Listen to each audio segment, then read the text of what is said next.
y en Brasil no podemos especificar claramente si hay un programa de derecha. Los dos, en cierto modo, asoman como programas de centro-izquierda o algunos de centro-derecha, pero por las diferencias, vuelvo a repetirlo, no son tan definitivas.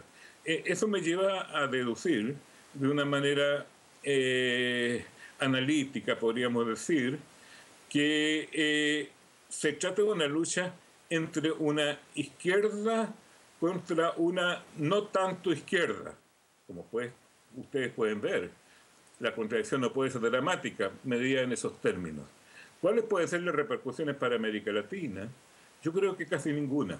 Quisiera tener aquí una bola de cristal para decir, digamos, cómo va a ser el panorama en el año 2015, pero yo diría que en la mayoría de los países se apunta a una suerte de normalización política, en el sentido que lo político deja de ser lo más fundamental, aunque en el caso venezolano, y no sé por qué Venezuela está marchando exactamente a contracorriente de lo que está ocurriendo en todo el resto del continente, en Venezuela va a ser un caso políticamente dramático.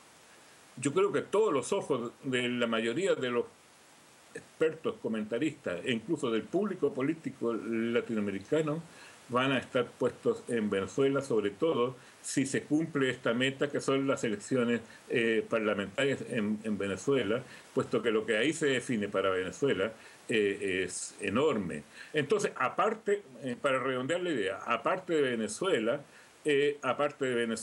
yo creo que el resto de América Latina entra en un proceso de normalización política e incluso, me atrevería a decir, de evaluación de lo político, lo que no tiene que ser considerado como algo puramente negativo. Si todo fuera político, la vida sería un infierno.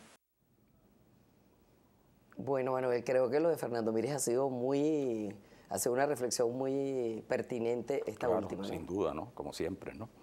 Bueno, sí, en relación al tema de América Latina, este año se han realizado 7 elecciones, la primera vuelta de Uruguay, 7 elecciones. En esas 7 elecciones, en 2 países ganaron candidatos opositores, que fueron Panamá y Costa Rica. Y en el resto, bueno, en El Salvador ganó el candidato del Frente de Liberación Farabundo Martí, sí, que es el partido en el gobierno. Y en el resto fueron reelecciones que se registraron sobre todo en Sudamérica.